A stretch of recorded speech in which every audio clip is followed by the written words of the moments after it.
All right, everybody, welcome to the Middle Ground, Mike. We got a really awesome guest tonight, Josh Lewis. Josh, give us a little bit of background about yourself and welcome to the show. Well, Joe, it's good to be here. Thank you so much for kindly reaching out to me to have me on the show. I hope we have I'm sure we will, a great conversation. We are both fellow podcasters, and I guess we found out in the green room here just about a year apart in age. Zennials Yeah, or geriatric millennials, whichever you want to call us, in our early 40s. I'm grateful we're finally in that era where I think the baby boomers have finally figured out millennials are not, in fact, the kids these days. By the time we start to get in our 40s, like, okay, well, maybe those aren't children. But I'm a podcaster. I'm a conservative podcaster. I'm a conservative political podcaster who honestly spends more time talking about guys that died 200 years ago and what they wrote and how that might impact us today than necessarily current events. But I certainly don't mind dipping into current events. There's a lot going on these days. It's certainly interesting and certainly entertaining, maybe a little more discouraging than having those more highbrow philosophical arguments of old. I made the mistake during the Republican, before Trump was really the only factor in the Republican race in 2024, when we were having those debates, of reading Crisis of the House Divided, which is a great book by Harry Jaffa about the debates between Abraham Lincoln and Stephen Douglas over the slavery question before Lincoln was president, when they were running for Senate. And I tell you what, that's one of the most soul-crushing things you can do, is to read this epic, arguably one of the greatest political debates in history, at the same time that we're seeing debates in real time going on TV. And it's like, wow, how far we have come, how far we have fallen. yeah. One thing that, speaking of history, and you like to talk about that, which is great because I have one thing that I think touched about one of the episodes you listen to is the 17th Amendment. And I get why it was put in place. Totally get why it was, but I feel like there's a little bit more accountability these days. It's a lot harder to do the things they were doing to make the corruption happen, back then. And, I was thinking more along the lines of, I think we need to get back to that because I feel like it would make the government represent what it was supposed to be. States, or the Senate represents the states, House represents the people. And the reason why I say that is I think a lot of the problems in our government now would be solved because the states have similar problems the people do, because we live in them. And the states are a lot more responsive to our problems. So, and if you've got senators there representing the state government interests, they're going to go, hey, yeah, we have a problem with Medicaid. How do we solve this? And then you're going to find the people going, yeah, man, we need it, but we have a problem. And then, that's when ideas start talking, and I kind of feel like that's where today, more than ever, I feel like we need that. Yeah, I'm all for a number of reforms to our current system. I mean, our founding fathers were geniuses in my view. They weren't perfect, and they certainly got some things wrong, but they were geniuses in the sense that I think they understood human nature and how and the relationship of representative government. Our system is complex. I mean, it's very complex. It has checks and balances vertically and horizontally, right? Not only in the federal government between the House, the Senate, which make up the legislative branch, the executive branch, the judicial branch, are supposed to all balance each other, but the other way too, between the states, the local governments, the federal government. And there were things that were just recognized. Hey, groups of people tend to do these things better. A single executive tends to do this better. Local government tends to do this better. In my view, local government is not exactly good at national defense. Maybe your local defense, but we're not dependent on them to fight a war. That being said, the 17th Amendment, of course, the one that abolished, which we're sort of moving in that direction anyways, the popular election of senators, that the citizens themselves would elect a senator. There were some states that were moving that direction in that era. It was a very populous era. Yeah. It was one in which I want to be cautious because I'm sure there was good reason we did that. There were a lot of corrupt senators that were beholden to the power bosses within their states, and the people were saying, well, this isn't right. They're not representing me. And so there's a sense in which, the reason I'm saying that is there's a sense in which some of this is somewhat of a moving target. I think I had a recent guest on my podcast, Jeff Mayhew. His pet issue, and I think he's very insightful on this, is to expand the House of Representatives. Because he said if you go back to the original formula the founders had, you probably could know your representative personally. It wouldn't be out of the question. You could probably run into them in town, sort of thing. But as the population grows, the fact that we've capped the House at the percentage it's at, virtually guarantees that these become more and more distant individuals who are not responsive to our needs nor representative to our views. Same could be said of the Senate. And I think that's part of the genius here is because we're not, in a lot of ways, we are 50 independent cultures. More complex than that. You could certainly say in certain states, maybe it's multitudes of cultures. But we came together as 13 independent colonies turned into a nation. I think there's real value in thinking of that. I use this example a lot. I live in Tulsa, Oklahoma.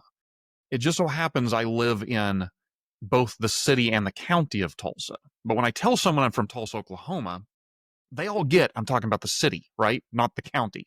The county is just a box somebody drew somewhere. Now, we have states that are boxes, but you also have states that are cultures that evolved and grew, and people have pride in these things. And it makes sense to make these miniature governments, if you will, that have their own representative that then goes to the national government. And I think that sort of brilliance of how do we cleverly divide representation in such a way that so that nobody can amass too much power, but every individual feels like they have some connection. Somebody's on my side fighting for me. That's hard to do, and I think we've lost touch with that. Time. I mean, case in point is when politicians, here in Detroit, are just my whole life we always heard China and Mexico are taking your jobs. China and Mexico, it was just hammered, and not just one party. It was both parties. That was pretty much like one of the big talking points. Got to bring our jobs back, and love or hate the tariffs. I mean, it's the first time he's the only president to really willing to kind of take everything through the ringer to actually bring the jobs back. And that's definitely tariffs are definitely not a popular thing, especially among some of both of our favorite authors. I know they makes their blood boil, and they probably had to go to the doctor after hearing about those. But I don't think Trump was wrong with them, because I don't think a lot of our trade agreements were fair to where the United States is now. Compared to last thing you said, you don't think they're what now? I don't think they're very fair to where the United States is now. Okay. Compared to where like when NAFTA was drafted, the factors were a little bit different. Mm-hmm. Mexico's developed significantly since then. So, I think it's fair to revisit these things and go, okay, hey, that doesn't work for us no more. I am. Yes.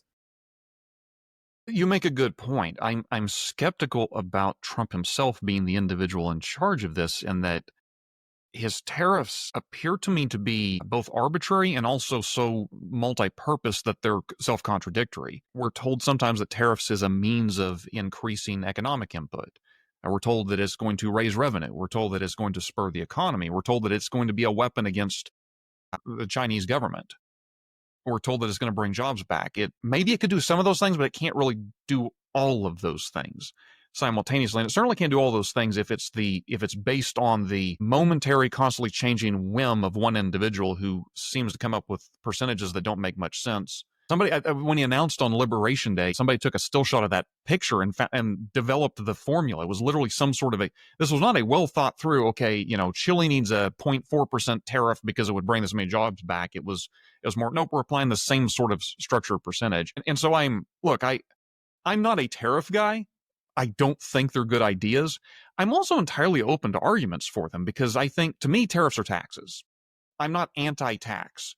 I just think we need to be honest. The taxes tend to decrease economic activity. We got to fund the government somehow. So sure, we need taxes, but let's have an adult-like discussion about it. Let's acknowledge that it's going to have a detrimental effect in some places. If what we're trying to do is bring the jobs back, that doesn't really work. If you're changing your mind any Tuesday, because a company that needs to build a building, that needs to have long-term contracts, long-term interest, can't say, well, based on the whims of what this guy said last week, I'm going to make a multi-billion-dollar decision to bring all my employees over here.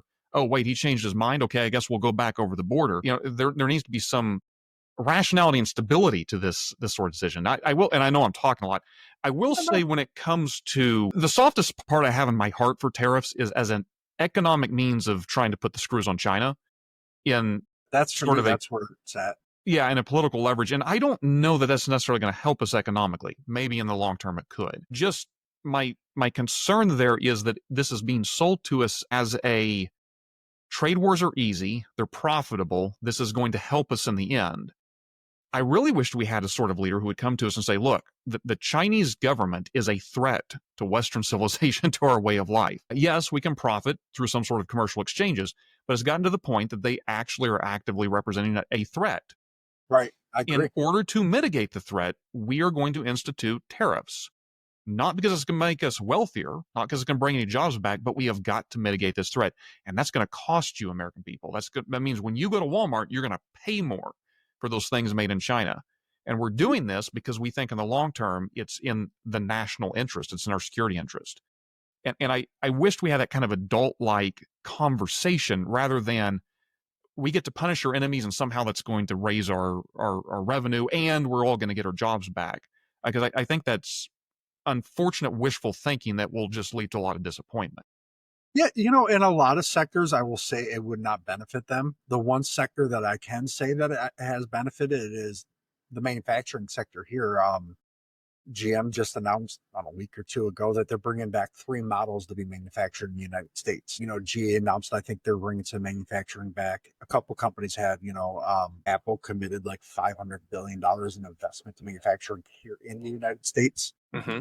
Not including that whole Taiwan fiasco that they're trying to get away with. So I think it has done certain things like that. And for me, it's mainly about a country like China where have you ever listened to Kevin O'Leary? He's from Shark Tank. Can't say that I have. So I believe it was on CNN or MSNBC. He was on one of their panels and he goes, I do business in China. He goes, they undercut me and they undermine me and they steal my ideas constantly. He goes, so you do business with somebody who manufactures your stuff in China, and then next thing you know, they steal your intellectual property or your ideas, and there's a company down the street open up selling the same thing with a slightly different variation on it. And then they sell it for 80% less than what you do. Mm-hmm. He goes, they're taking our ideas, our engineering, and calling it their own.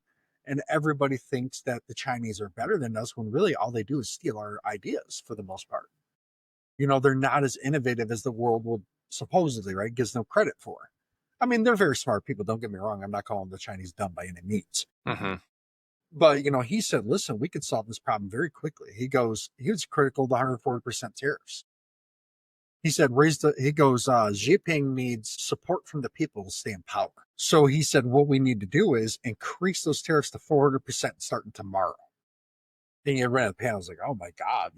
And he goes, I'm sure within a week, Jinping would be here in Washington. Mm-hmm.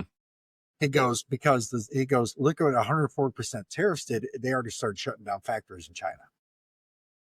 There's a lot of pictures out there of some factories that just closed down because it pretty much put a pause on everything for them. He goes, you do that. He goes, you're going to have a whole lot of people that are going to be unhappy there. And those people are going to make Jinping come to China, come to America and figure out a way to make this work. Because, in the end, China does manufacture our cheap goods, but they depend a lot more on us than we do them.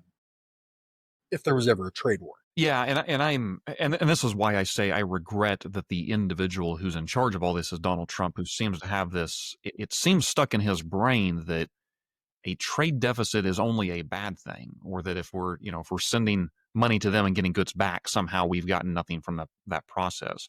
As somebody pointed out on X the other day, we have a huge trade deficit with Santa Claus. Or in a lot of ways, I have a trade deficit with my grocery store. I don't go over there and give them anything I've manufactured. I give them my money and then I get groceries. But we're both better off for it. That being said, I am 1970s under the Nixon administration. We tried this, what I think was a good faith gamble, right? We're fighting the Cold War. Can we pry the Chinese communists away from the Soviet Union? Can we, the twin threat of the Chinese communists and Russia, what if they're at odds with each other? And I think in a lot of ways, it was an unmitigated success, the degree to which the Chinese have opened their markets. And it was sort of presumed, for a good reason, that if you can get a communist authoritarian nation to embrace capitalism, eventually they're no longer going to be a communist authoritarian nation. Now, I've heard some people make a persuasive argument that maybe that's still a true statement. It's just this thing maybe can take several generations before it truly comes to fruition. I don't know. But it certainly has not. I think it's fair to say they're not a Marxist state in the way they used to be trying to spread Marxist revolutionary ideas. but they are certainly an authoritarian state. And an authoritarian state, one of that size certainly, is a threat to us just by its mere existence. I mean, we see what they've done in Hong Kong, what they're threatening to do with Taiwan, what they've done with the Uyghurs, what they've done with Tibet. Thankfully, the Chinese are not as expansionist as the Russians, just culturally speaking, but they are a threat. They want to be the local hegemony in that area. They want to replace us in that part of the world. And that is completely contrary to our economic interests and honestly to our moral interests in the United States about the Japanese, the South Koreans, the Taiwanese, our friends and allies and neighbors. Heck, the Australians would live in a dominated sphere by an authoritarian regime, which is just unacceptable in my view, and I think unacceptable to the average American. So we kind of have these two ticking clocks, right? One is, can the free market, can unleashing that allow China to modernize to this extent that they're going to join the free world? Even if they're not like us, maybe they still embrace some form of authoritarianism, they at least have an incentive to keep the economic structures going, not to invade another country. And I don't know yet. This is why it hurts me so much we lack kind of that Ronald Reagan leadership of an individual with a clear-eyed objective. Maybe tariffs could get us there. Maybe speech could get us there. Maybe military demonstrations could get us there. Who knows what could get us there? But instead we've ended up with a series of fickle administrations in Congress that they all speak a good game, but they don't really seem to know how to put the pressure on China in a means that could actually change anything for the better. Yeah, and that's kind of why I was hoping Donald Trump would let JD Vance take a little bit more center stage. Because I feel like JD Vance is definitely a voice of reason, and he's very level-headed. He's very definitely now in the MAGA camp. He wasn't before, but he is now. But I just feel like he's a little bit more. All right, let's come to the table and talk about this rather than just the instant reaction. Mm-hmm. It's just based on his politics before he was vice president. He's pretty consistent in his views on most things. I wish Donald Trump would kind of let him take a little bit more of a lead because he's younger. It's crazy. I didn't realize that his wife was of a different religion than him. Well, Vance's wife? Yeah. Mm-hmm. I believe she's Hindu, or I believe so. Don't quote me on that. I don't know for certain. I think you're right, though. Yeah. And, she's a very nice woman. I mean, when you see her, right? I mean, she's just always seems happy, smiling, doesn't ever seem like she's annoyed in that role. Right, where sometimes Melania, you can definitely tell there's times where she does not want to be sitting there, but they're to me, they're a little bit more of the picture perfect couple that should be representing America on the national stage. To me, they represent what we are, right? Like him, rags to riches story, right? Coming from, and then her, immigrant story, right? It's just, it would make sense. So I'm not trying to broaden this out into a lengthy conversation. I'll just say for the I'm not a fan of JD Vance. He does. I take your point, and I think he'd certainly. Oh, how to put this?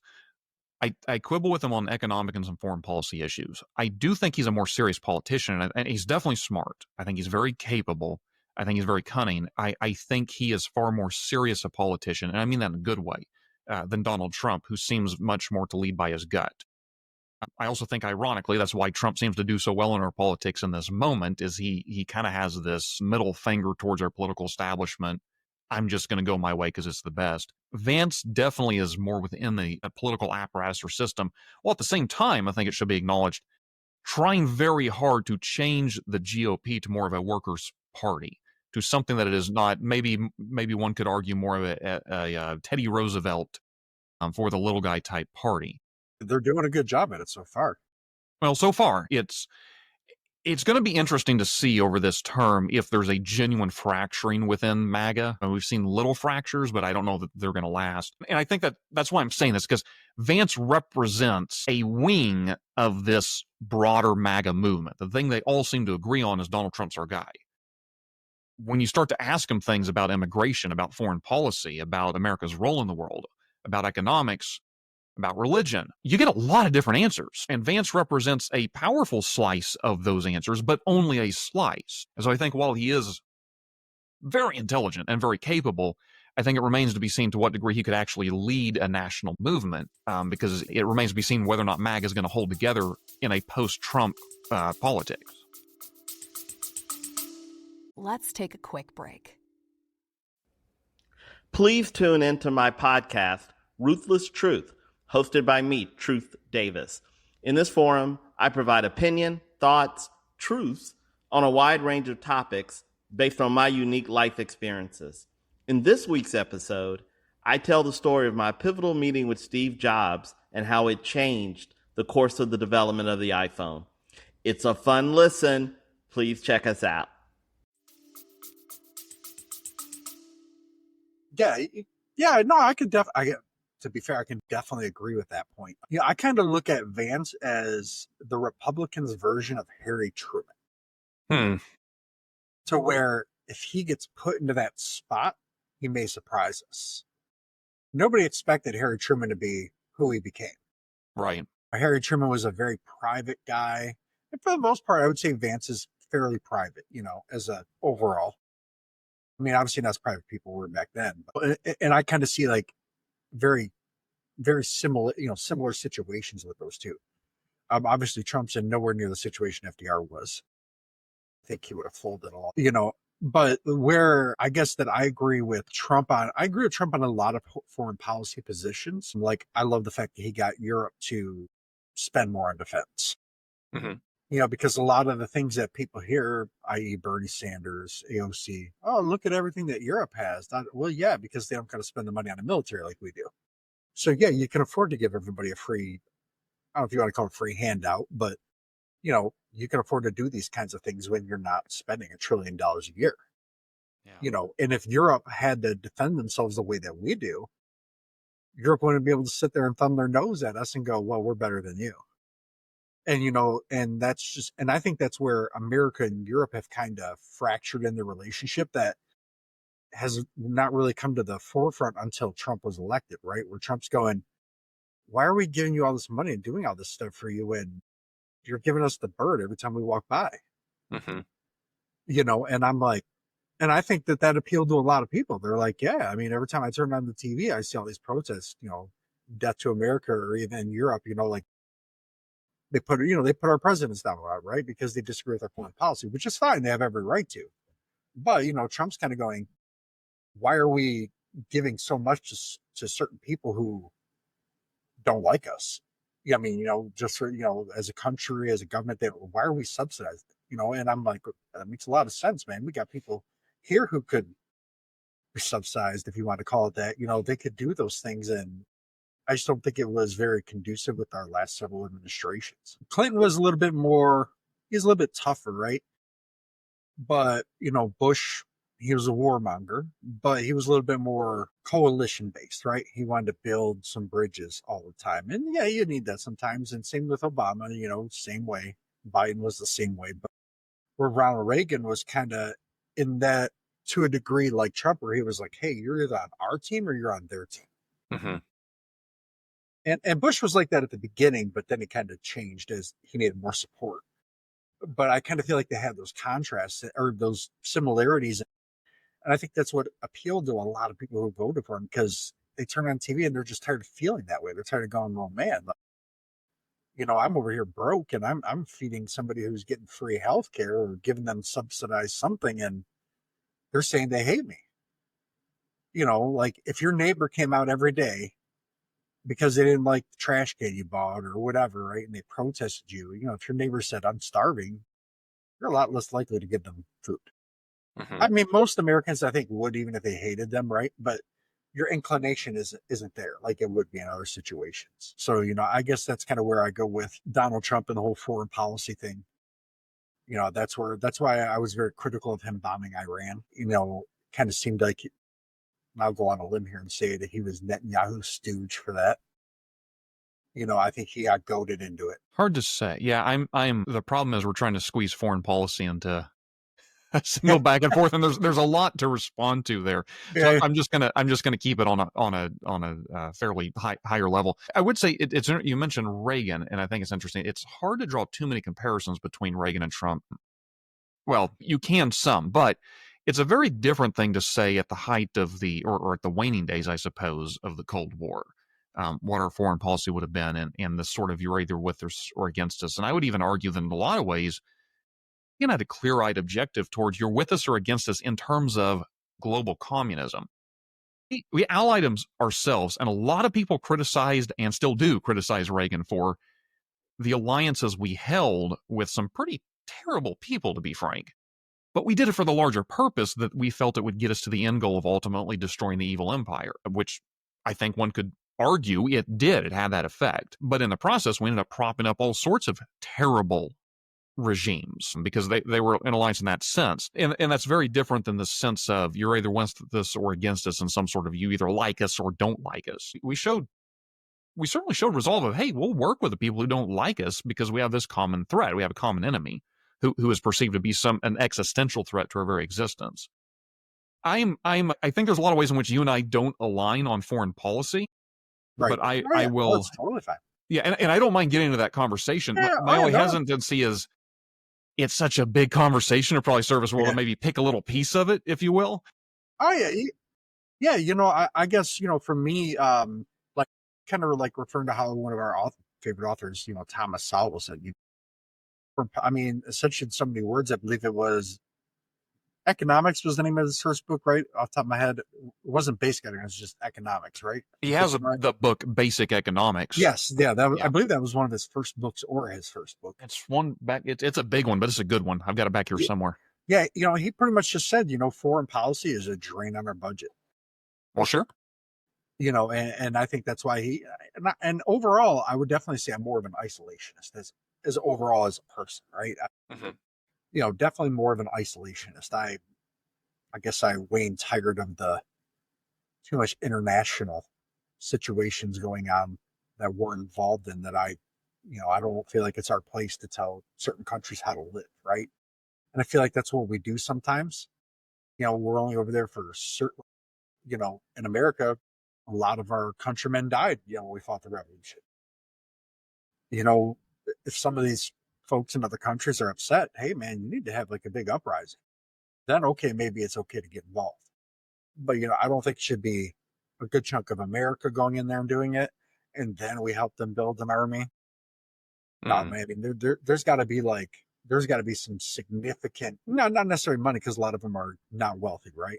But some kind of significant uprising on their end, and not just like a pocket. Like there's got to be an uprising, like one of the Arab Springs, right? And I guess that's kind of where I go with it before I think we should really even consider getting involved. Well, let me, if you don't mind, can I turn the tables and ask you a question? Sure. About this, and I'm saying this because it's your show. Obviously, you can put me in the hot seat all you want. It's just as you're talking here, it occurred to me you may be the perfect person to ask this of, because there are a lot of individuals who I think felt betrayed by Donald Trump in his actions against Iran. Yes. And maybe some others, but certainly in that one. And I think they felt betrayed because they thought it was out of what they understood to be his foreign policy. He was critical of the forever wars in Iraq and Afghanistan. He was, for national defense. He wasn't an isolationist in the sense that we would, or maybe I shouldn't say he wasn't a non-interventionist in the sense that if we were under threat or had been attacked, we just aren't going to do anything about it, which most Americans aren't. But he certainly seemed to rail against this entire international system. And so it may have appeared to yourself or others who would support Trump's foreign policy that this was a betrayal of that. What I find interesting is I have begun to wonder if Donald Trump was never really an isolationist. I wonder if what Donald Trump actually is an older version of sort of a Jacksonian foreign policy and sort of a honor-based foreign policy. You do not mess with us. We respect large, powerful nations like Russia, like China. We recognize those are their spheres of influence. We put the screws on Canada and Europe and Mexico because they need to understand we're their sphere of influence and we're the biggest guys, the biggest dog in the dog pack, if you will. And so they need to come to heel. When it comes to something like Iran, that's something that we have some sort of control over that situation because they've defiled our honor. They're screaming death to America. The cost of taking out Iranian. Now, let me be really clear here. I don't think Donald Trump is ever a George W. Bush, let's put American boots in the ground in Iran. But I do think it will take the more Clintonian approach or even Obama approach if we could lob some cruise missiles over there, take care of business and get out of town. And this is this is a traditional, there's a strain within American foreign policy that's this sort of Jacksonian, right? You do not dishonor us. We will defend our honor. We will fight you. But ordinarily, we don't want to get involved in all these things. And so I guess I'm just asking you, would you see it that way? Do you think this was an actual betrayal of who always was, or perhaps did you just misunderstand who Trump was? I think maybe a little bit of both, because sometimes I think everybody tends to forget that he did have, I think, Iran general assassinated in his first term, right? But Right. that was after Iran had did an action surrounding an embassy, right? Hmm. They did an action. I don't consider the situation with Israel something that Iran did despite us. Iran did it because of what Israel's doing. Granted, they're always going to say death to America and Iran. I don't, as long as the Ayatollahs are in power, that's just kind of going to be how it is. Hmm. We just don't have, our ideologies are so different. We'll never really align with them. It'd be nice, but no, I would say just as a thought, I do think we could align with the Iranian people themselves yes, if the Ayatollah wasn't there, because the Iranians, unlike say the Saudis or a lot of others in the Middle East, seem relatively Western friendly under the right circumstances. yeah, they were before the Ayatollahs. They were a very westernized nation. Hmm. But when it comes to Trump and the Iran thing, like I had said earlier, I kind of felt like he was goaded by Netanyahu. Um, I'm very critical of Netanyahu. I don't think the people, I mean, when you look at the protests in Israel, I mean, most of the people, it seems like a good chunk of the Israelis don't like him. They want him out. It's just kind of the situation you're in. But I feel like he was definitely there was something in Trump's ear going, hey, this is a problem. Now we can go get him. We can get him. We can get him. Because he has focused on Iran a lot in a lot of speeches, Hmm. especially when it came to the nuclear deal with Obama. But before that, he had talked about having Saudi Arabia, I believe the UAE, Qatar, and Iran and Israel all at the same table, right? To try to get these things figured out. And I'm like, yeah, man, I'm like, that's what we need to do. That's how you really kind of get things. Like he had Iran with intentions to want to come to the table with Israel and figure things out, or at least try to. And then Israel did what it did. And then we obviously, like you were saying, the honor thing, we retaliated, because they pretty much said, well, you did it. And then, oh, well, now we have to respond. I feel he felt more obligated to, Hmm. because, we supplied Israel with a lot of those weapons and Israel used them, and Iran was blaming us. This is American policy. This is this, we're telling them essentially to do that in so many words, is what they were hinting at. I think he was goaded into it. Like I said, I don't. You might be right. I honestly don't know. I'm. It could be a combination of that, and this is also just a bizarrely unique opportunity, in that Hezbollah, Hamas is crushed in a lot of ways. Syria, due to the fleeing that regime, have airspace to fly over Syria. This is who would have thought, 2, 3, 4 years ago, this was even something that could have been pulled off with Israeli strikes and then with American cooperation. So I don't know. Maybe he was. I have no idea if he was goaded or not. I do think that he thought there was value in taking out the Iranian nuclear program. Israel's a separate topic. I don't mind talking about it. I just want to be No, no, careful that I'm not trying to like be a spokesperson for Israel when I say this, but I am very doubtful that things would have gone well with the diplomatic approach of just getting Iran to the table based on the many years history we've had with them. That's not, again, not trying to be an apologist for everything Israel's done, but that doesn't equally mean that in absence of Israel behaving the way it has, we would have just somehow fixed this situation through merely peaceful means. Maybe we could have. I'm suspicious that was even a possibility. Yeah, I'm definitely suspicious too that it was, but it would have been nice to see it explored, because I can't remember any time that, at least in my lifetime, that we had any amount of significance to where we had Iran even willing to come to the table to try to figure something out with Iran. Like that was just something that really wasn't even thought of even during Trump's first term, right? It wasn't even something that was talked about, and now it was talked about. That's a shift in the Ayatollahs. That's a huge shift in that regime with how they think, right? They're still like 99.9%. They still are the same way, but they were willing to say, what did you say? Rather than, earplugs on, I can't hear you. They took the earplug out for a quick second. Yeah, see, I'm far more interested in the shift in the Saudis and to a lesser degree the Egyptians, that they seem more willing to, I don't know what you would even call it, obviously not ally with Israel, but at least recognize Iran posing a similar threat. Maybe it's in everybody's best interest to not fight with each other until the Iranian situation is dealt with effectively. And I do credit I'm not a fan of Trump, as you could probably tell, in a lot of ways, Oh, yeah. although I don't think he got everything wrong. And I do think in his first administration, he surprised me with the way in which he did things well in the Middle East. Maybe we could set Afghanistan aside in that, although I lay the blame squarely at Biden's feet, it still needs to be said that between Bush, Obama, and Trump, we had multiple years of presidents who just didn't make that situation any better. So, and that's, I think, one of the biggest foreign policy stains in our To be nation's fair, Trump history. did have that plan in place to get out. Biden just did not execute it correctly. He decided to do everything at once. Yeah, and we're probably on two different sides of this particular issue. I wish we were still in Afghanistan, fully acknowledging it would be terrible. But if we're going to get out, that's a perfectly legitimate, there's a perfectly legitimate argument for getting out of Afghanistan. It's just the way in which it was done was not legitimate. Terrible. was dishonorable to people that we promised we would help, and dangerous to our fellow allies and Americans. And that's just, I have nothing but contempt for the way in which it was handled. Yeah, it reminded me of those videos I seen growing up of when we pulled out of Vietnam. Yeah. It's the same thing. We just decided, well, one day, see you later. It might get better, might not.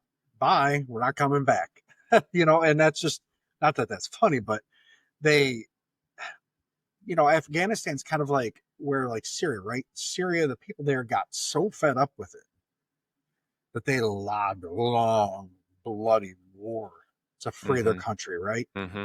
That's what I want to see out of places like Afghanistan if they want us there to help them. If you're not willing to do that as a country, as a people, then you're really not all about the change. It's just certain groups that are about the change. To me, if the people truly want it, they've got to do things like what Syria did, right? Sometimes you got to break it to fix it. And I don't see a whole lot of that over there. And if a lot of people over there want to choose to live the way they want to live, that's their choice. But we also do let a lot of people from the Middle East come here. Dearborn, Michigan, biggest Arab population in the United States. Mm-hmm. Great people. They're hardworking people. I mean, you go there, it's clean. They're good people, and they contribute a lot to the economy. They're not leeches. They're not, anything of that. They're genuinely good people. I mean, I'm sure there's, bad apples, right? But as an overall, they're good. So I guess it's more the money factor, but also, holding it to the standard we held to ourselves. If you want change in your country, you've got to meet us halfway. I'm not talking about the money. I'm talking about you got to be willing to put your life on the line as much as you're expecting me to tell my men and women. And I think that's why France is willing to support us, because we did that, and then also it was against Britain. France was willing to support us. Are you referring to our revolution? Yeah. I mean, obviously, I think if we weren't trying, I don't think France would have been as inclined to jump in. I want to give France full faith and credit for what they did to help us in the revolution. We obviously needed them. I also think they had a good incentive to stick it to Great Britain. Oh, yeah, big time. Without France, I'm not sure. I mean, we could have won, but it'd have been a whole lot longer of a road. Yeah. Like it would have been a lot bloodier. So we're talking revolutions here, right? The American, the French Revolution. I think one of the lessons, at least I had learned in the Bush era, of we're going to replace the Iraqi and the Afghanistan regimes with flowering democracies, is that you're missing some crucial steps. It turns out you cannot simply give a people group a form of democracy and things are just going to go well. But there's some necessary sort of building blocks that allow cultures to sustain a democracy. Part of it is just history and experience. Part of the reason Weimar Germany failed, other than the massive inflation, was it was a very short-lived experiment. Maybe had it been stabler for a longer period of time, it could have gone on. But this is something that I think is embedded in the differences between our revolution, which I would say is very successful, and the French Revolution, which I would argue was not successful, very impactful. But the French had this idea in mind that liberty is not only our God-given right, but just something that we can, in fact, declare. Kind of like Michael Scott in The Office. I don't know if you saw that episode or not, where he declares bankruptcy by walking into the room and shouting, "I declare bankruptcy." Well, it doesn't actually do anything. Right. Even though he said you can't just shout it. Well, I didn't shout it, I declared it. You can't just declare for people you are free. It turns out that liberty and virtue have a necessary correlation with each other. And by virtue, I mean the sort of character traits that are conducive to ordered society, ordered liberty, that you would behave in a manner that is of civil responsibility. That comes via culture. That doesn't come because somebody wrote a really clever philosophical book explaining how all men are created equal, and therefore we just need to get rid of the monarch and everything's going to go fine. That actually requires a very complex web of institutions, of individuals, of people willing to train the next generation by example. A lot of moral formations, not just religious, but certainly religious too. And those sort of things lacking, I think if you pull apart a regime like Iraq, not that it was a good regime to begin with, and I'm grateful that who knows what kind of world we'd be in if Hussein was still in charge of that place. Right. No, I agree. But when you pull it apart, in absence of that sort of slow accretion over time of the cultural development, it turns out we don't live in liberty peacefully with each other. We actually use liberty as a means of attacking each other. Part of what's concerned, and there's nothing about the United States, by the way, that we're just superior, ethnically superior to the rest of the world. We are just as capable of this sort of barbarism. And you'll thank God we haven't been. But it could happen here if we lose our memory of the cultural inheritance of the necessity of teaching civic virtues to the people through either direct teaching or just living by example. Right. No, I mean, that essentially goes pretty much to what I was saying. They've got to want it, because you can't just go in there and be like, hey, here's some democracy. You're going to love it. And then wonder why I mean, technically, did we have our form of government when we first started? Yes, but there's still a lot of monarch tendencies to how we were doing things, right? As we evolved. We had to really push. I remember watching the John Adams documentary on HBO. That's a good series they did. Good documentary. Yeah, and when they were talking about how to address the president, your excellency, and it's like we still had a lot of those tendencies, right? But we also knew we were aware, self-aware that we don't want to do that because that can kind of push us here to do this. We were, as a country, we were ready for that. That's what we wanted as a society. I don't always feel that in the Middle East they want what we want. They have their core beliefs. They're not the same as ours. And there's just not enough over there of one side or the other to really change it. And I guess that's where I kind of feel like it's like I'll say like a money pit, right? But it's just, there's not going to be a whole lot of return for the buck in the long term for us, our soldiers, or the people there. Yeah, and I'm with you mostly. I think possibly where you and I are different on the edges of foreign policy, say, is I see the world as fundamentally a place that is hostile to our way of life. Not everyone, obviously. And it may be fair to say you do also, but the degree to which the threats exist or what does that require of us to respond, I think can change through time. I'm very much aware that the founders, Washington, Adams, maybe not so much Jefferson, but certainly Washington and Adams, did not want these entangling alliances, right, with European powers. And for good reason. France and Great Britain were constant back and forth war with each other, and there were these major powers. We're just a fledgling nation, and it had nothing to do with us. I do, however, think it means something different to be in a post-World War II world where we're the lone or I'll even say a post-Cold War world, we're the lone superpower, because Irving Kristol, the godfather of neoconservatism, made, and I'm going to make a really, really brief departure here because that word is bastardized so much. Neoconservatism had multiple iterations. The original neoconservatives have nothing to do with the wars in Iraq and Afghanistan. Neocon has just kind of become this phrase that means warmonger. That may be fair of some of them. It's not fair of Irving Kristol. But he was talking about as a great power, said that if your nation is a great power, not acting has an effect just as acting does. You don't just get a choice to kind of take a break from history. You don't get a choice to sort of say, hey, if we don't interact with the rest of the world, things will go well. It doesn't mean you have to involve yourself in every situation, by no means. But it does mean you have to be a little clear-eyed about the fact that if we're going to keep a global market going that is allowing a lot of us to have a two-car garage or essentially to not be as impoverished as we were not that long ago, it is needful that we have a government that protects that order, that protects shipping lanes, that protects merchants, that protects alliances. And that comes at a cost. It comes at a cost of a bigger government. It comes at a cost of, as you say, a money pit, right? Sometimes I'm not defending every decision that was made to go into war in these corners of the world, but I think it is needful to recognize that we live in a hostile world that will require some engagement on our part unless we're willing to pull up the drawbridges and live with the consequences of a what I would argue is a far less prosperous way of life. I wouldn't say that I'm isolationist in terms of that's what I want to do. I Hmm. think I'm definitely isolationist more in terms of I'm against regime change without more support That's from the citizens of those I'm nations. with you there. As much as we were at odds with the new Syrian leadership, right?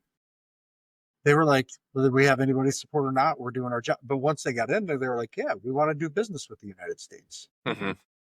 And that I can get behind, right? Okay, hey, these people fought for it, whether I agree with that guy's politics or not. The people there fought for it. They got it. Even if you get like military support, right? As long as they've got to be the ones that want it and pursue it. Because if not, it's like giving a kid that says, well, I want to learn to invest and just giving them $1 million and hopefully it works out with no advice. And I feel like that's kind of what we do sometimes. Like Syria, right? Syria could have been a situation where I think we could have really gained a lot of influence in the Middle East. And I think, especially now with the new leadership there, I think if we play our cards right, we can support the Syrian people, support the Syrian government, really open up economic opportunities for them, right, with us, like the back and forth exchange. And then I think we can create an even not just the Israeli stronghold, right, but now we can have an Arab stronghold. Because we don't have that really. We have Hmm. alliances, but we don't have that country where we're like that with, right? And where I think that that's a good thing is Assad fled to, I believe, Russia or Russian. I think it was Russia. Was it? I don't It know might if it be. was Russia, but is an area certainly with Russian influence. Yeah. And, these guys are like, hey, we hate that guy. So we like America, right? Well, these guys were part of the groups that hate us. Hmm. Well, hey, now we've got a door into there. Can we figure out a way to get to the end of this? Or, I mean, even if you wanted to say spy on them more, right? Or however, but that's a door that we can really explore to getting into the Arab world, where the whole Arab world doesn't look at that country and go, well, we're hostile towards them, right? Because like when you bring up Israel, there's just that natural over there. And there's not that with Syria. Like the Syrian thing can go very well, I think, if we play our cards right. Syrian people wanted that change. And to me, that's when we should step in. Hey, these people want it. Politically, it seems to make sense for us. Okay, let's do it. But if it's like, I mean, I get why we went into Afghanistan, so that's not the right one to use. Iraq, right, where they said the WMDs, but I mean, I don't know. I get lots of reports that are contradicting with all of that, right? So, like, if anybody actually lied to us or not, or we lied. People of Iraq didn't particularly want that change. The Kurds did. Yeah. Kurds people did want change, Still but do. outside of that, a lot of people in Iraq. I mean, it's not much different now than it was 20 years ago. They're still fighting the same things that started happening once we got rid of Saddam. Hmm. So in the end, Saddam was more of a peacekeeper in that country, right? Less people were dying over there when he was in power than there is now. Granted, a lot more of it was harsh and direct back then, right? Because it was one person kind of calling shots, but a lot of people dying. And I know a lot of Kurds have died. I'm not saying like overall, right? But I'm talking like on an average day-to-day basis. And I'm Yeah, not in I any don't way. know the math. I mean, certainly if you count the war between Iraq and Iran, I don't know if that's true, but I take your point. It's not a pleasant place to live. I'll I'm acknowledge more that. referring to like post Iran Iraq war, Okay. like like just late '90s per se. Like there's more people dying in Iraq now than did that, right? So it was just a little bit more. It goes back to the Iraqi people didn't truly want change. Hmm. They wanted him gone, but they didn't want to change their way of life. They didn't like him because, I mean, naturally, right? I mean, he wasn't a very good person. Hmm. Neither were his sons. His sons were terrible people. But apparently, it wasn't bad enough for everybody willing to give up their lives. So why are we over there dying when they don't want to? I mean, granted, a lot of people there have died, right? I'm not saying that they haven't, but it wasn't in a manner that provided stability to them. Because, I mean, look at Syria. Syria is already far more stable than Iraq. And Assad hasn't even been gone a year because the people wanted it. Where I think that that's what's missing in our Middle East foreign policy. I mean, granted, I know that's like a crapshoot, right? Because there's a lot of people in the United States that didn't necessarily want England gone, but there was enough of us that did, that made it make sense. Or, the Middle East is so fractured when you do one of these regime changes, it's hard to know who's your friend, who's your enemy, and who likes who and who doesn't. Yeah, and I think in my mind, I think of it less in terms of this is what the people want, because it's really hard to know what, the people is not a thing.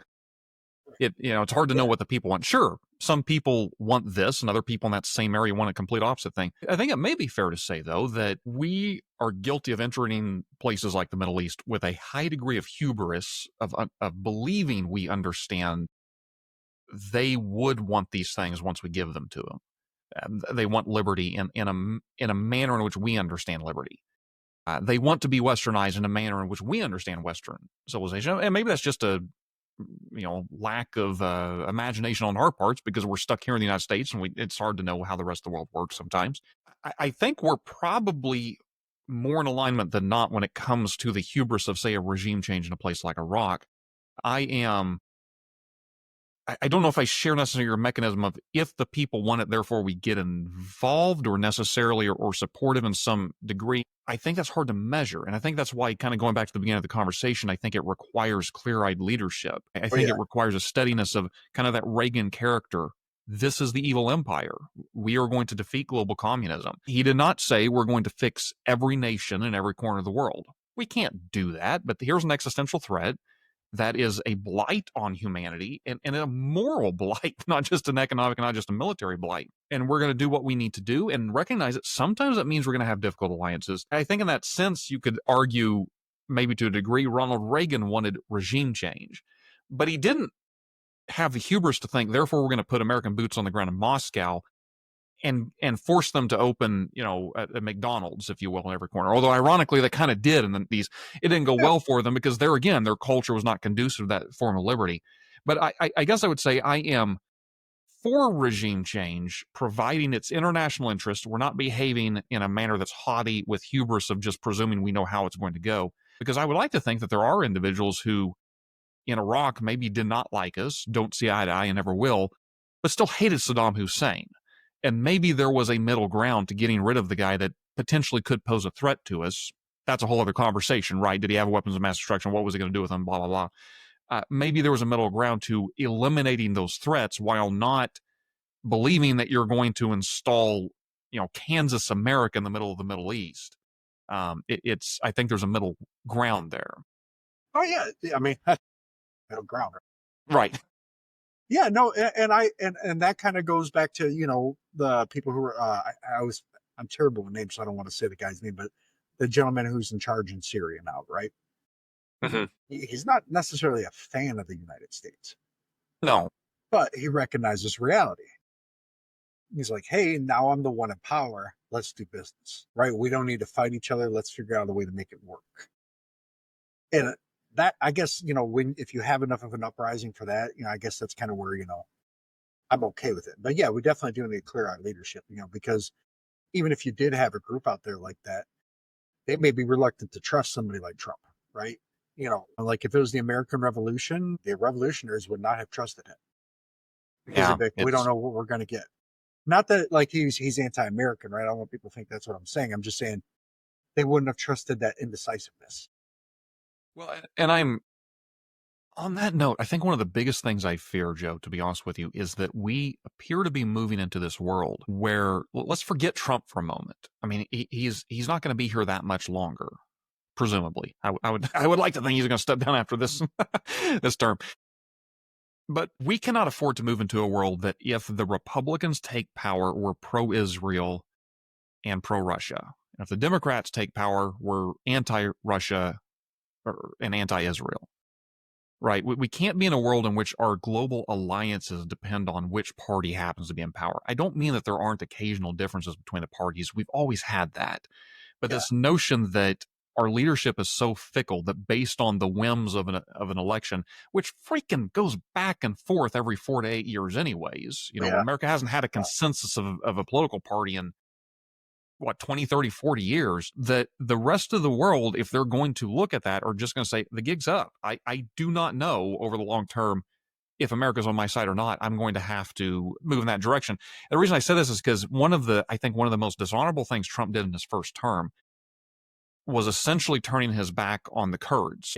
You mentioned being goaded into something by Netanyahu. I wonder if he was goaded by Turkey's leader Erdogan. I don't know what that conversation was, but essentially Erdogan asked, "Can I basically invade the Kurds?" And Trump's, "Sure, I don't see any problem with that. What are they giving us?" Yeah, he definitely. Yeah. What was terrifying to me about that moment is the Kurds recognized in order for us to survive, we have to have someone who has our back. And for decades, it was the United States. Republican, Democrat administrations recognized it's in our interest, to essentially prevent the radicals in Turkey from massacring our allies. Within, I think it was moments, days of us turning our back on the Kurds, the Russians swoop in and essentially avoided a massacre because now the Russians were protecting them. The reason I think that's scary is because you don't get something like that unless there's been a lot of backroom deals and conversations going on for possible years. What if we can't trust the United States anymore? Who has our back now? And my God, how many conversations like that are going on in how many nation states today that if we get to that point, what if Europe says, what if we just can't trust the U.S. anymore? What if they won't come to our rescue? Maybe we do have to ally ourselves with these enemies of America for our own protection. And I think that's a needlessly dangerous world we might be stepping into of not being cautious, that sometimes it makes sense to stick with your alliances, not because we like all these people, but because we've made promises, because you want to be a person who keeps your word, that people can depend on you, regardless of who the president happens to be. Yeah, and I think that's where he did a good job with this last NATO summit. At the end of it, everybody from there came out with, yeah, we're all on the same team now. There wasn't no hostilities coming out of it. You know what I mean? There was nothing like that. Right. Like there had been in previous NATO meetings, right? Where Trump and everybody came out and were like, screw these guys. They ain't got a clue, But this time he came out and he said, hey, yeah, they're willing to spend some more money. But guess what he did when he got them to do that? While they are going to build some of their own munitions, they're going to buy a lot of American munitions. Mm-hmm. So just like during World War II, we're going to be the arsenal for democracy. And I'm okay with that approach. Even if they were building their own, I'd have been okay. Yeah, I mean, they're still going to build a lot of their own, but I'd have been okay with it if that was all of them, right? Right. But I felt he did a really good job, and I felt like that meeting really strengthened NATO's position. Because if you're noticing now, since that meeting, a lot of the rhetoric from Russia it's not gone away, right? But it's toning down. Mm-hmm. It's curving because now that wedge is no longer there. Now NATO is on the same page. Now NATO goes, yeah, we got to spend money to defend ourselves against you. Mm-hmm. And so I think that sent a message. I don't even think Trump was necessarily wanting to send that message that, hey, NATO is here. It's not going away. We're on the same page, and now we're more armed than we've ever been. And if you are trying to get frisky, we're ready to roll. And I kind of think that's where that was an unintentional message, but I think that's kind of what went out, because it was like magic. All of a sudden, Russia's rhetoric has kind of just started to, it's not going to go away. It's still going to be there, right? But it's tempering off. It's not like every 5 seconds like it was. Yeah.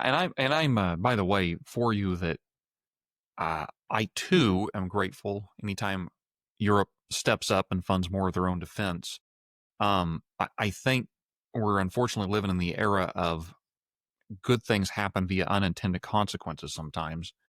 Less than, again, strong, steady, clear-eyed leadership that's consistently communicated over a long period of time. Yeah, and for me, like, as for me, I guess the one thing that I had a lot of problems with the way our government functioned overall. A lot of things just weren't working for the American people. They're not working for American industry. Our own executives say our government's pretty much broken.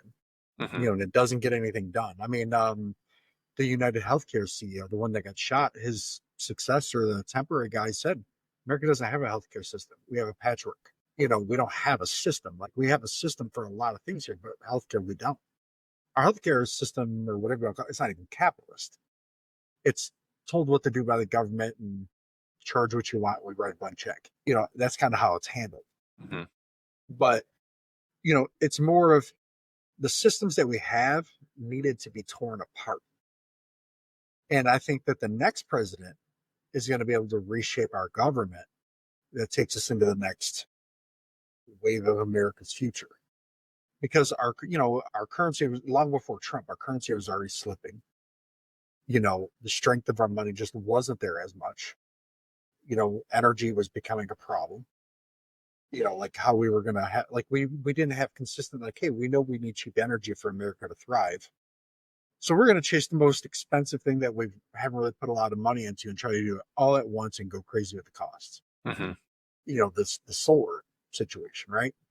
It was very poorly planned, very poorly executed by the government.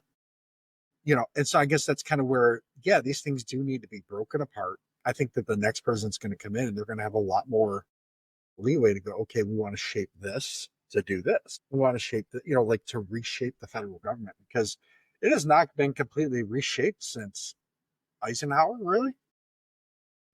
There's been no major change in federal government to this level since FDR Eisenhower eras.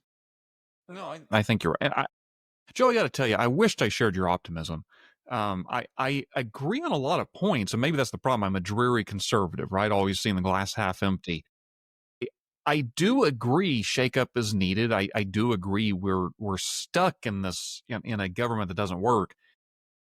I agree with you on so many things. It's just I see not a lot of hope in the particular individuals currently. I don't see them leaving something that is, oh, well, we broke the bad thing. Now we get to build the good. I don't hear a lot of talk about building good things. I hear a lot of talk about how bad it is and how much we need to tear down. I would be far more interested in a conversation that had a clear-eyed, here's how we build ourselves out of this, not here's how we destroy what's in the way. Even though I recognize sometimes you have to take out something in the way before you get there, I would much prefer the person who has a plan for what happens after we tear it apart. And I think as a conservative, this is the thing that we, for generations, have always had a problem with the left. They seem to have these, what is that South Park episode? I won't get the quote exactly right, where it's, step one, we'll take the underwear or something like that. Step two, question mark. Step three, global trade. Or Yeah, that has been the main complaint between conservatives and the left, is that they don't have a, here's how we get from point A to point B. Just trust us. We're going to tear everything apart, and then we'll end up in this Marxist paradise. And I think I see a lot of that on the right today. It's not a clear-eyed vision for how do we slowly build things. It's, well, this isn't the way, let's just tear it apart, and then we'll find out later whether or not that's going to help. Yeah, and I do think that the MAGA movement has people in there. I thought diehard supporter is Vivek Ramaswamy, right? He has a lot of clear visions on how he thinks things should go, right? Like, hey, the government should do this, right? Like, like you said at I think a Charlie Kirk rally or event, whatever. It was a lesbian conservative, and she's like, "How do you feel about gay marriage?" And he goes, "I feel if you're over the age of 18, you have the right to do whatever you want to do with your life and marry whoever you want, and that's your choice. It's not our choice." He goes, "But if you're under 18, things like this shouldn't be pushed in schools. Kids want to make their own choices. That's fine, but with their parents involved, right?" So, like, he had a clear plan of how he thinks things should go. And I think that's his appeal to a lot of people. And JD Vance was the same way when he was in the Senate, right? He had a clear plan. I think the biggest thing is right now the spokesperson for the MAGA movement goes by his gut, doesn't really have a clear plan. But I think the MAGA movement overall does have an idea of where it wants things to go. And they do. The MAGA movement does want a little bit more of an isolationist United States. But they are right. Like you said, they do kind of want to align themselves with people who like us. And then get away from people who say, screw America. Their view is, well, screw us. Well, no, screw you. Yeah. Kind of like that brother and brother, younger and older brother, right? Like, no, screw you. No, screw you. Having an argument when you're young. I think that's kind of where that is. I'm not hardcore in the MAGA, right? I think I'm a little bit, definitely more towards the center of a lot of issues. And I do lean conservative on a lot of it, just as a principle, right? I tend to be more conservative. But, I do agree with the left on healthcare is a problem, right? Like I'm not advocating nationalization of healthcare, but it is a problem. I think that may be a state, like at the state level, more of a centralized issue. I think that healthcare needs to be centralized, but at the state level, because each state's cost structure is different. Like there's no way that financially you can make it work at the federal level. Medicaid and Medicare are a prime example. It's impossible to make that work fair for everybody. But I do think I do think we need things like that, right? That's where I'm definitely a conservative at the federal level. Yeah, I do think states, but I think it's where states need to step in certain areas, right, and go, well, even if they don't nationalize their state insurance, right, or take it over, they got to do something to make it work for their people because it just doesn't work right now. I work my employer. God, I think 4, 5, 6 years ago, something like that, I had what we called the executive plan. My deductible was only $250, which for private insurance is like crazy good. Mm-hmm. But now I went to the HMO because that plan went from 160 something dollars a paycheck to $400 a paycheck. That's not sustainable. That situation isn't sustainable in its current form. And the problem is if you say, hey, we need to do something about it, you're socialist, automatic. Mm-hmm. And it's like, well, no, but the system isn't even really capitalist. We essentially fund the pharmaceutical companies' research in a lot of ways, backdoors we do. We tell hospital systems how they can and cannot operate, how many hospitals they can operate in certain areas, all sorts of things like this nature. And it's like, look at the food industry, retail, manufacturing, things like that don't happen. It's, hey, who can create the best product for the best price for the people? That's generally the one who wins in America to a degree. Well, we don't have that in healthcare. We have whoever can put about the most ways to kind of slide it into where the taxpayers foot the bill. And people go, what's socialism? And it's like, well, a lot of people don't know that our government gives money to hospitals to cover the bills for people who don't pay their bills for the emergency rooms. Right. Which is ironic, right? Because they're still coming after you for that money. So these hospital systems are double dipping. Yeah. They get that money to stay afloat, but it's not like when they get that money back from you, they return it to Uncle Sam. No, they just keep it. And so that's, for me, I guess that's kind of just where, like, yeah, I feel like that system needs to be the back just needs to be broken with a baseball bat because it just does not work. We have a lot of good technology. We have a lot of great doctors and nurses. We have a lot of companies that have great things that can make our lives better. But the system holds it down. Like it just goes, well, unless you're the flavor of the month for the government or for certain medical professions, you're ignored and you're just tossed aside. RFK is where I use a prime example. Yeah, he's anti-vax to a point. But also what he has said is, he said, that's a choice between you and your doctor. He said, don't take your medical advice from me. Take it from your doctor. He's saying that a lot of these things should be spread out, not all done at once. When you look at the European nations who spread their vaccines out more, less chronic diseases, less issues with mental, diseases and things of that nature. And I'm not saying that that's all scientific fact, right? Because a lot of it, some people go, well, there's no this, there's no that. Sometimes correlation can be pulled just from using your eyes. Yeah. And if you think that a company is going to sit there and be like, yeah, my product that makes me $10 billion a year is terrible for you.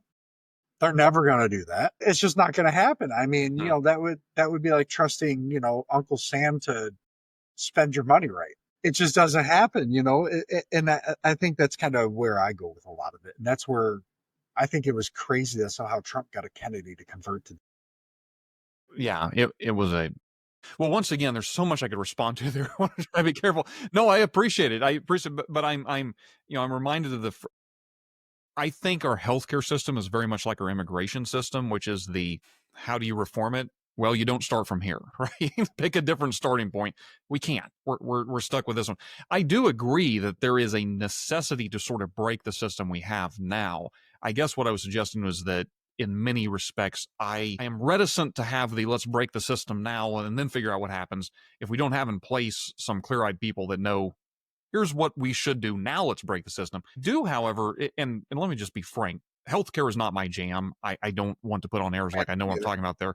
But I do think that your notion that there needs to be some sort of a federated approach, I'll call it, not nationalized, is probably at least one way in which we can move towards a saner system. Whether or not that means it goes to all 50 states or whether it goes to regions, maybe some states would need to form cooperatives for things. I don't know. But I think the genius of our system is that it recognizes we are competing cultures and we have different economic inputs, and no one system can really adhere to all those needs and be responsive to all those needs. Maybe a state could, maybe it needs to be smaller than a state. I don't know. It's a shame though, because our federal government, I think, is the primary thing holding back that very sort of reform from happening. Because what state wants to take on a multi-billion-dollar liability? They don't have any money, and if the feds are taking care of it, not only that, but paying states to run these programs, it's not impossible. It just, I think, will require a lot of integrity and leadership in order to make a switch of that nature. Yeah, and I think definitely if they brought it back to the states, they brought the governors into a room and said, "Hey, this is what we want to do, and this is why we want to do it." And it had some kind of, like you said, clear-eyed leadership, clear plan. I think that it could definitely. I don't know if it would happen or not, right? But I definitely think that they could come up with a better idea and a better system than what we got now, because we don't really have a system. We kind of just got the government telling people what to do, and really not a whole lot of backing behind it. It's just kind of hodgepodge, and if you don't toe the line, you're a paranoid conspiracy theorist. Mm-hmm. And that's the problem. A big reason why, as kind of wrap it up here, went way over what we wanted to, but it's been great. Like the middle ground, right? Is it's like, just because you don't agree with what's there doesn't mean it's a conspiracy. And that's where like, oh well, the conspiracies about the vaccines, and I'm like, well, I kind of look at it as they don't want grandma kissing the babies because they could get them sick, right? And they're like, well, yeah, but all the viruses and a lot of these vaccines are dead. I'm like, you're still putting stuff into the body that the body has to react to. And you're putting it into a baby that has no system. It's just a body. It hasn't gotten that far yet. So, yeah, I think that waiting for it to be developed a little more. And I've known several people who, they got their kids vaccinated because obviously they had to for school, but they waited to do it. And their kids aren't facing some of the same challenges that are like my oldest son is and my youngest son is, right? We had followed the advice of the doctors, and then I see some other folks. I'm like, okay, well, this makes a lot of sense. I just see the correlation, right? Because people go, well, you don't have that 9,000-page study to prove that. Mm-hmm. No, but I can tell you from what I see with my own eyes and recognize that something's not right. Do I know exactly what's not right? No, I'm not a doctor. I'm not a scientist, but I know that something's not going. The way we're doing it don't work. Mm-hmm. And at that point, that's kind of where I go, well, everything they want to do is just kind of throwing it against the wall. And at this point, it's like, unless they, outside of canceling insurance, just break the rest of it. You tell hospitals that, I mean, Donald Trump had to put a thing in place to tell them that they had to post their prices. Like, what? This is America. It's like in every other industry. Can you imagine? The American public would not tolerate going to McDonald's and our prices not being posted. Right. And we just change the price based on who you are. It wouldn't be tolerated. And that's part of the problem. Their healthcare just it's just broken. My wife works for healthcare. I could go on for days. But the people that work there, and even a lot of the executives in it, they're great people. I've met a lot of them. Mm-hmm. It's just how everything's set up just doesn't work. I mean, the fact that healthcare is so expensive and hospitals, a lot of them are bankrupt almost. That's insane. That is insanity. Like, that's more expensive than military defense. Like, that's insanity. You can't tell me developing an AI to shoot a missile in space to come back down over into another country. We can figure that out, but we can't figure out how to make healthcare work and affordable for not just the average person, but for the government, for everybody. And I just buy it as it's just politicians somewhere along the line getting money where they shouldn't. Yeah. I mean, it's like RFK told Bernie Sanders, you got, I think it was 1.5 million donations from people in the pharmaceutical industry. He's like, it wasn't from the CEOs. He was like, no, but it's from the industry, from people it's the workers. He's like, yeah, the people in the industry. You're representing their interests. Mm-hmm. And before we wrap up, this would be my last point, is before COVID, it was the left who was anti-vaccine. Yeah. To me, COVID flipped the political parties to a degree. Like, it really transformed, Trump was kind of a working class, quote unquote, president before in his first term, but it really shifted the perceptions and how the parties are operating. Where the Democrats are kind of going, to me, they're going back to how they were before the quote unquote great shift. how they did business. And the Republicans are going back to kind of more of the Teddy Roosevelt style of thinking. Not necessarily that they're thinking in that positive way, but that kind of the more of we're for the people. And in a lot of ways, conservatives have been more for the people over time. Just the Democrats have been better at delivering the message. No, we're definitely in the midst of an interesting political realignment. The big question mark in my mind is because it is in some degree being pushed by a character like Donald Trump, I don't have any confidence what that realignment looks like 5 years from now.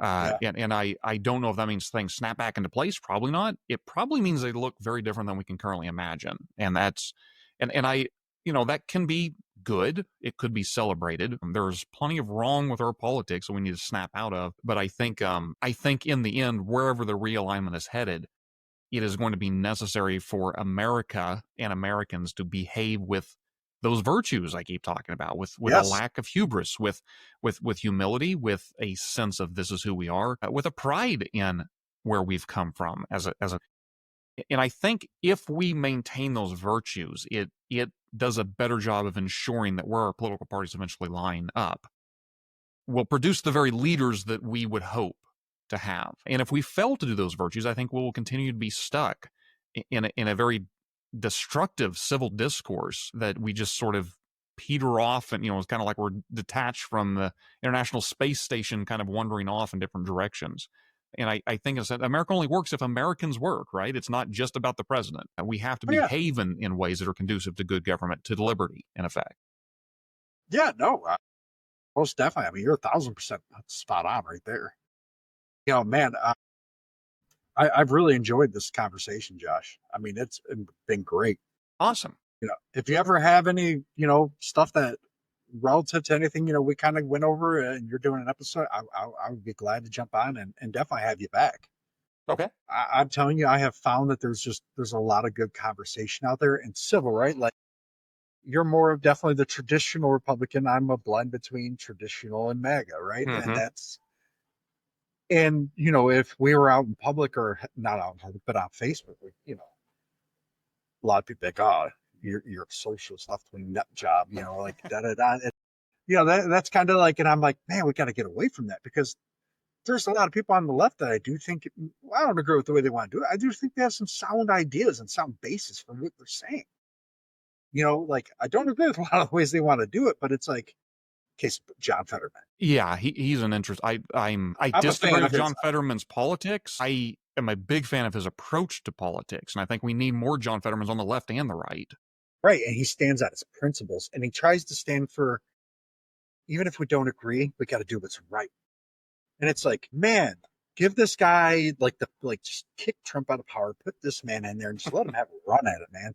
Because at least he's going to look at Congress and say, do your job. Yeah. Where they don't do that now. That's kind of where last thing I promise won't go on anymore is abortion, Roe v. Wade, right? I think people are like, oh, Trump overturned it. Well, first it was overturned during Biden's time. But it is a lot of his picks they did vote for it. But everybody's missing the fact because the news doesn't repeat it of what the Supreme Court said. Supreme Court said that this should be something that's decided by Congress. This should be a right. If you want this as a right, your Congress has to do it. Your government has to do it, not us. Everybody, Supreme Court does too much politics. Supreme Court's like, well, yeah, we do. We do too much politics. Tell your congressional leaders to get off their butts and do something about it. The ironic part about that is House, Senate, White House were all Democratic controlled, and they did absolutely zero about it. You're speaking my love language, man. I mean, if I could wave a magic wand and change one thing, it's not the president. I want Congress to do its job. And it has ceased to do its job for decades now. And as much as I fear the courts and the executive branch taking more and more power, they're only doing that because Congress is ceding more and more power. And it's just our system is not designed to run that way. Yeah, it's the only way change is happening because Congress is so deadlocked. I mean, I could sit there and go, well, this is my phone. And you'd be like, oh, no, man, that's a bomb because we're on the opposite side of the, parties. Like, and it's so backwards. Yeah. George Washington is boiling his blood right now. He is shaking his head. I guarantee it. He's looking down and just going, what are you guys doing? But yeah, just wrapping everything up. I appreciate having you on. You know, it's definitely been a great episode. I enjoyed the conversation. I mean, gosh, your knowledge of history is it's great. I mean, like, and how a lot of your stances pull from that history. Mm. And I want to say, because I'm definitely not a futuristic thinker, but I tend to pull a little bit more from kind of several angles and kind of hit the middle area, and I think a lot of Americans are there. I think a lot of them are afraid to say it because they're afraid of getting treated a certain kind of way. And I don't know, I kind of hit like 40, and at some point I was kind of like, you know what? If you don't like it, that's your problem. I'm here. I'm going to be good to you. I'm going to be a good person. I'm going to try to love my neighbor just as if, even if they're a Democrat, I'm going to treat them as if they were my favorite politician ever. And that's what, and I'm trying to take an approach to that. And that's what this podcast is about, not just on politics, about everything. Mm-hmm. Because I think there's a lot of things, and I think we all got to come together, and like we did 50 years ago, right? And there was Democrats and Republicans, but everybody recognized we needed a freeway system, and they all got behind it and did it together, right? It was America. It was, we're here together, and we got to get back to that. Well, Joe, I have definitely appreciated the conversation. You're a great host, and I obviously we disagree on some political issues, but we need more middle ground politics podcasts out there having these conversations, and I appreciate you're doing what you're doing. Yeah, we need more conservatives and liberals like you, willing to talk about it, willing to say, hey, we may not agree. Let's agree to disagree, and we can move forward with something, right? Like, let's get the basics that we do agree with, the foundations out of the way, and then we can get into the nitty gritty. Right. And that's just, there's a lot more, I think, of people out there like you, like me. They're just not the ones that get the big microphones. I think that's true. And so that's where podcasting kind of gives us that platform. And, in my last episode, Podmatch, man, they're making it easy for things like this to kind of really start taking off. Mm-hmm. They're giving a really solid, them and, Matchmaker. I really like Podmatch's platform. I think it's very, very good. And, the CEO, he does a great job. Messaging him a couple times on Facebook. I love the way he functions with it, how he's just directing involved. I would like to figure out what kind of go-go juice that guy's on. He's always on and Man, positive and happy. My gosh, I know, man. Like, somebody gave him some advice somewhere to just automatically be like, no matter what. It's like, do you wake up that way? God, I wish I could just be as happy as him. I'm a happy person, but I just wish I could just be like that happy all the time, even if I'm having a bad day. Because there's days where you look at that and you're like, man, I wish I could just have that, And that's what, like a middle ground thing, right? So what's that guy doing different than me? Like, how is he so happy? And that's where I try to explore those things and just try to poke and prod and see where we can go with it. Like, it's the only way we're ever going to figure things out is, breaking down those barriers and those walls and, getting to recognize. Last point before we sign off, AOC and Donald Trump. There's a funny thing when they surveyed a lot of people in New York that voted for AOC, they voted for Donald Trump too, because they trusted what they had to say in terms of they were being honest with them about how they felt about, hey, it's just that gut instinct, right? Like, and I thought that was very telling. AOC, I think she asked on Twitter, or X now, sorry, my apologies, or one of those platforms, why did you vote for Donald Trump if you voted for me? Because I think she was just as flabbergasted as everybody else in the country that figured it out, was like, whoa, really? Because she is like the polar opposite of Donald Trump. I mean, like, if there was two things where if they came near each other, there'd be a nuclear explosion, then two are it. So, but okay, Josh, well, I won't take up any more of your time. I appreciate you being here. Yeah, I enjoyed it. Thank you.